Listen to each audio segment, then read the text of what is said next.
আসসালামু আলাইকুম ভিউয়ার্স। আশা করি আল্লাহর রহমতে আপনারা সবাই ভালো আছেন। আমিও আলহামদুলিল্লাহ আল্লাহর রহমতে ভালো আছি। তো অন্যান্য দিনের মতো আজকেও আপনাদের মাঝে নিয়ে হাজির হয়েছি খুবই শক্তিশালী, পাওয়ারফুল, পরীক্ষিত, চমৎকার একটি নুরি পরি সাধনা আমল নিয়ে। এই নুরি পরি দুনিয়ার এমন কোনো কবিরাজি লাইনের কাজ নাই যেটা না করতে পারে ইনশাআল্লাহ। সব ধরনের কাজ করতে পারে। ওনাকে প্রেমিকা রূপে, বন্ধু রূপে যেভাবে মন চায় সেভাবে রাখতে পারবেন। কিন্তু সবার প্রতি একটা রিকোয়েস্ট, যে বা যারা এই আমলে সফলতা পাবেন, কোনো ধরনের খারাপ সম্পর্ক লিপ্ত হবেন এই ধরনের কোনো সম্পর্কে তাদেরকে রাখবেন না।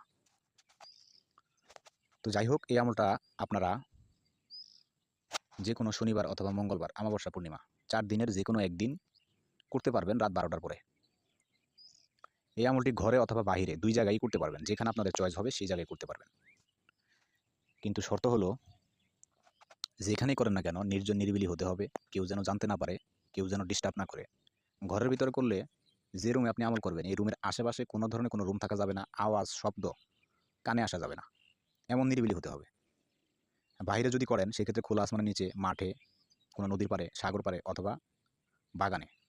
যেখানেই করেন নির্দিষ্ট জায়গা নির্ধারণ করে সেখানকার পরিবেশটাও এমন হতে হবে নির্জন নিরিবিলি। আপনাকে কেউ দেখবে না, আপনার আমলের কথা জানবে না, কেউ ডিস্টার্ব করবে না। এই আমলের গুগল এবং লোবান জ্বালাতে হবে। ৫টা আগরবাতি লাগবে।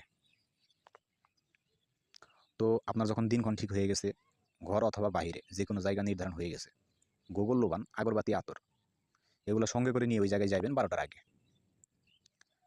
যাওয়ার আগে সর্বপ্রথম আপনার যে কাজটা সেটা হচ্ছে ভালো কোনো উস্তাদ অথবা গুরুর পরামর্শ নেবেন এবং আমল সম্পর্কে বিষয় বিস্তারিত জেনে প্রয়োজনে নিজের এবং নিজের ফ্যামিলি মেম্বারদের নিরাপত্তার ব্যবস্থা করে নিয়ে তারপর করবেন।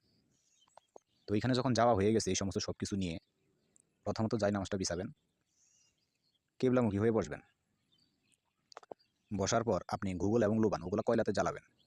ভালো সুগন্ধি আতর শরীরে মাখবেন, আশেপাশে ছিটাবেন, জায়নামাজে মাখবেন। ৫টা আগরবাতি জ্বালাবেন। এগুলো সব সামনে থাকবে, বন্দুক ঘেরাওয়ের ভিতরে থাকবে।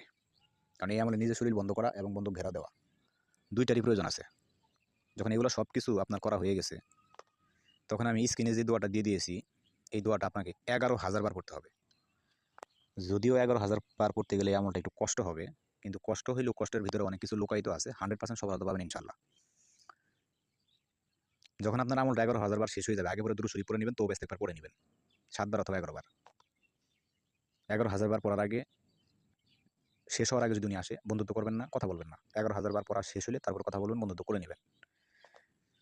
বাইচান্স কোনো কারণে যদি প্রথম দিন না আসে, তাহলে একটানা ৩ দিন পর্যন্ত একই জায়গায়, একই নিয়মে, একই জিনিস ওইখানে জ্বালিয়ে ধূপলোবান, প্রথম দিন আমল করতে গিয়ে যে সমস্ত জিনিস ব্যবহার করছেন, ৩ দিন আমল করতে গিয়ে প্রত্যেক দিন আপনাকে একই জিনিস ব্যবহার করতে হবে। ৩ দিন একটানা এই আমলটি চালিয়ে যাবেন ইনশাল্লাহ। ৩ দিনের ভিতরে যে কোনো একদিন অবশ্যই 100% আসবে। যেই দিনই আসুক, আমল শেষ করার পর তারপর ওনার সঙ্গে বন্ধুত্ব করে নেবেন, ডাকার নিয়ম জেনে নেবেন। আপনার আমল কমপ্লিট। আমলে সব কিছু বলে দিয়েছি, কোনো কিছু বাকি নাই। তারপরেও যদি কারো কোনো কিছু বুঝতে বাকি থাকে, অসুবিধা হয়, অথবা যে কোনো আমলের বিষয়ে পরামর্শ জানতে চাওয়া হয়, অথবা যে কোনো কাজের জন্য কখনো প্রয়োজন হইলে অবশ্যই যোগাযোগ করতে পারেন। সবাই ভালো থাকবেন, আমার জন্য দোয়া করবেন। আমিও আপনাদের জন্য সবার জন্য দোয়া করি। আল্লাহ তাআলা সবাইকে কামিয়াবি দান করুক। আজ এই পর্যন্ত। আল্লাহ হাফেজ। আসসালামু আলাইকুম ওয়া রাহমাতুল্লাহ।